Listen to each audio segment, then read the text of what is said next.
मेरी पहचान सिर्फ इतनी है कि I am born in India. Bharat मेरी पहचान है, भारत मेरा सम्मान है, भारत मेरा अभिमान है। आप मुझसे सब कुछ छीन सकते हो, मेरा तन, मेरा लहू, हर कुछ, मुझसे मेरी पहचान भारतीय होने की नहीं छीन सकते, और वही मेरी आइडेंटिटी है। मैं भारतीय हूं, इस पर बहुत गर्व है, और इससे ऊपर कोई गर्व मुझे चाहिए भी नहीं। मैं भारत मां का बेटा हूं पहले, उसके बाद एक मां ने मुझे जन्म दिया है इस भारत स्थल, भारत भूमि पर। उसी के लिए कुछ लिखा था ये कि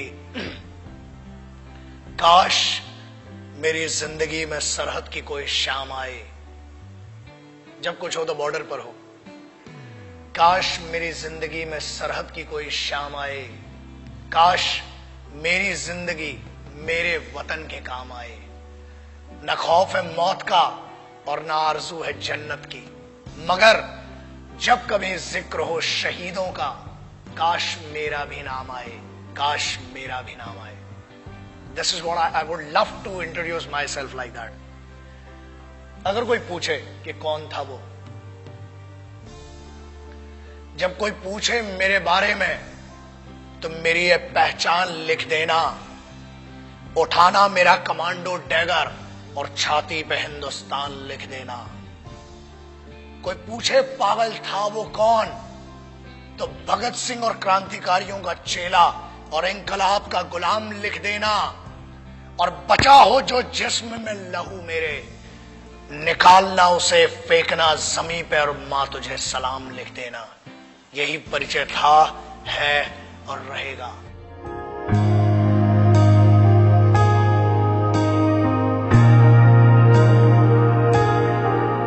आजकल बहुत एक मुद्दा चल रहा है, देशभक्ति। कुछ लोगों ने उसे हिंदुओं से जोड़ दिया, कुछ ने मुसलमानों से जोड़ दिया, कुछ ने सिखों से, कुछ ने ईसाइयों से।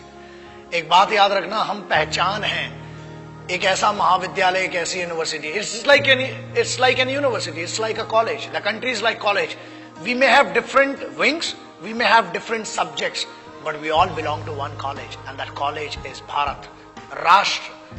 आप उसको हुब्बुल वतनी कह लें उर्दू में, अरबी में, उसको आप जननी जन्मभूमिश्च कह लें आप संस्कृत में, आप मादरे वतन कह लें, वतन की इज्जत कह लें, आप कुछ भी कह लें। आज बहुत जरूरी हो गया है उस ट्रेटर, उस गद्दार, या बेहतर लैंग्वेज में उसको गद्दार और चूतिया कहेंगे, उसकी बात करना जो आज की डेट में बड़ा सेलिब्रिटी बन के फिर रहा है। Let's talk about that person जिसने हर फौजी और हर इस भारत मां के बेटे को हर्ट किया है। आज उसके बारे में बात करना बहुत जरूरी हो चुका है। न हिंदुओं से न मुसलमानों से इस मुल्क को तकलीफ है गद्दार और बेईमानों से, जिन्हें हम हार समझ बैठे थे गला अपना सजाने को, वही अब नाग बन बैठे हम ही को काट खाने को। पिछले 2-3 महीने it has been disturbing me a lot. I being an Indian, I being a soldier, I being a simple son of this motherland, feel hurt, disheartened, and at the same time I feel pity for them. बुरा लगता है। कारण यह, लोग कहते हैं कि हम कुछ कर नहीं सकते।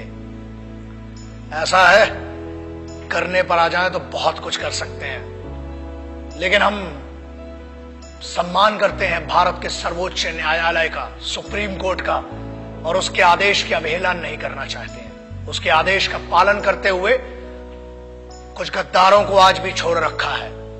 वरना ऐसा है, काम ही हड्डियां तोड़ने और जान लेने का हिंदुस्तानी फौज करती है। किसी ने कहा, मैं उन गद्दारों का शायद नाम भी लेना पसंद नहीं करूंगा, बिकॉज वो इतना भी डिजर्व नहीं करते कि उनका नाम इस जुबान पर आए। बड़े एक चीज बोलना बहुत जरूरी है। कुछ लोगों ने यह कहा कि भारतीय सेना रेपिस्ट है।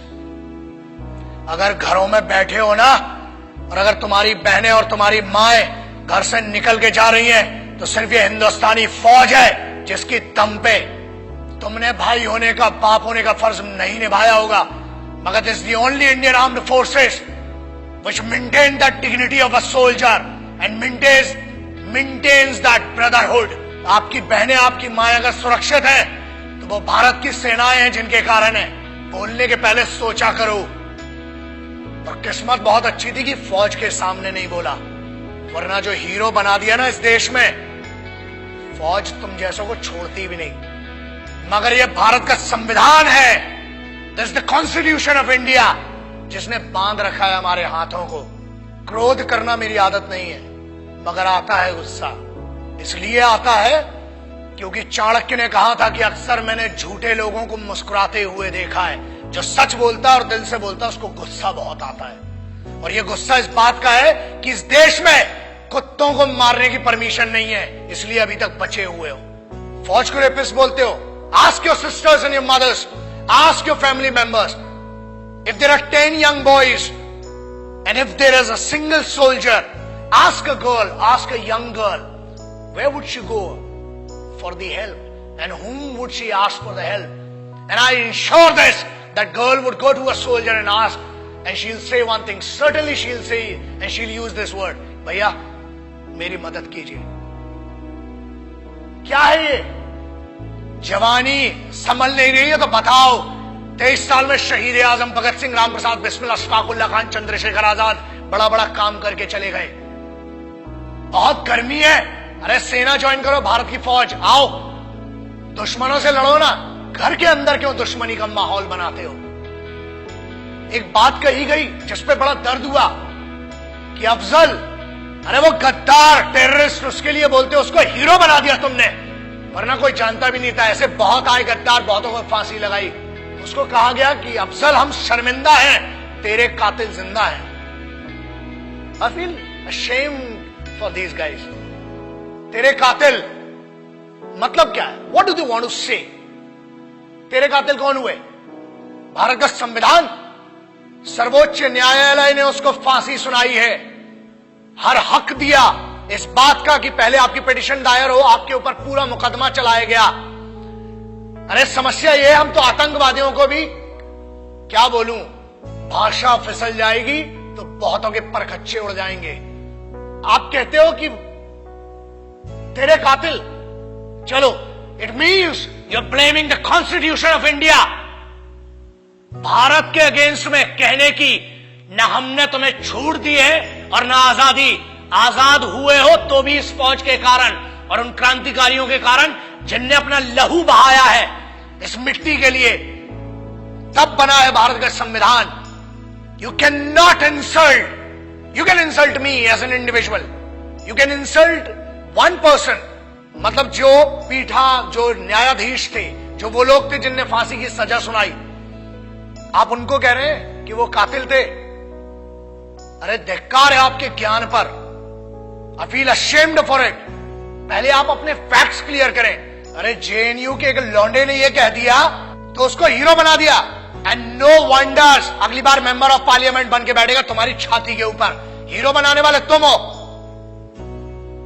मुझे किसी से पर्सनल कोई प्रॉब्लम नहीं है, इनकी औकात भी नहीं है मुझसे पर्सनल प्रॉब्लम रखने की।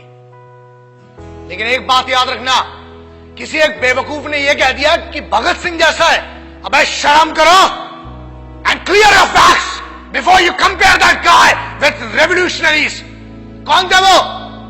किसकी बात कर रहे हो? उस इंसान की who can not deliver two right sentences in one particular language. आप उसकी कंपैरिजन कर रहे हो जो भारत के संविधान को गद्दार कह रहा है। आप उनकी बात शहीद आजम, भगत सिंह, सुखदेव, राजगुरु, ऐसे लोगों से कर रहे हो। कौन थे वो? पता है तुम्हें? तुम एक क्लास के एक छोटे से सब्जेक्ट को पढ़ के ज्ञानी बताते हो और तुम ये कहते हो कि क्रांति लाओगे। क्रांति होती क्या है? क्रांति सबसे पहले शुरू होती है राष्ट्र से। भारत मां या मिट्टी, I don't want to name this nation Bharat Mata और anything, but I want to say something. ये मेरी तो मां है और मेरे जैसे कई पागलों की मां है। याद रखना, बहुत छूट मिल गई है। अपनी आजादी का गलत उपयोग मत करो, वरना अगर छूट देना आता है तो लगाम लगाना भी आता है। बोलने की आजादी है, ठीक है, हमने आजादी दी है, बट वो आजादी किसने दी है? The freedom has been given to you by the constitution of this country. The honorable Supreme Court has some guidelines. The honorable constitution of this country has some guideline and we must respect that. आज आप एक बंदे को जिसको जमानत पर छोड़ा गया है उसको हीरो बना दिया। मेरा उस बच्चे से और मेरा उस लड़के से कोई पर्सनल प्रॉब्लम नहीं है, मगर याद रखना इस देश का हर दुश्मन मेरा दुश्मन है। इस भारत माता, इस मिट्टी के ऊपर कोई भी बात करेगा, that guy, that person has to face me and the soldiers of this country. आप कैसे भारतीय सेना को रेपिस्ट कह सकते हो? शर्म करो सेंटेंस के ऊपर। अगर आज भी बच्चियां सुरक्षित हैं, if the Indian youth, if everybody, whoever is doing whatever they want to do, if this freedom has been given to them, it is just because of one thing, that Indian Army, Navy and Air Force, the Indian Armed Forces are fighting for you day and night. जब तुम सोने जाते हो तब उनकी duty का वक्त शुरू होता है। शर्म खाओ इस बात के लिए और याद रखना, भारत को तोड़ने की कोशिश मत करो, ना हिंदुओं से न मुसलमानों से। इस मुल्क को तकलीफ भी है कुछ गद्दारों से और कुछ बेईमानों से। And I'm telling you on behalf of every Indian, यार आप क्या बात करते हो? मैं इस देश के यूथ का सबसे बड़ा फैन हूं और मैं कहता हूं, मैं इनका फैन हूं, भारतीय युवाओं का। The Indian youth, I am your biggest fan. और याद रखना, अपनी आजादी का गलत उपयोग मत करो, क्योंकि आप जिस ट्रैक पर ले जा रहे हो, तुम इसलिए बचे हो आज तक क्योंकि भारत के संविधान ने आज भी जानवरों और कुत्तों को मारने की आजादी नहीं दी है। अगर होती तो कब के निकल चुके होते। और आज भी इंतजार कर रहे हैं कि तेरा निर्णय सर्वोच्च न्यायालय करेगी, और अगर नहीं किया, keep my words and take my words. ये चेहरा याद रखना, हम बोलते कम है, घसीटते और मारते ज्यादा है। जय हिंद, वंदे मातरम, इंकलाब जिंदाबाद, भारत माता की जय। याद रखना।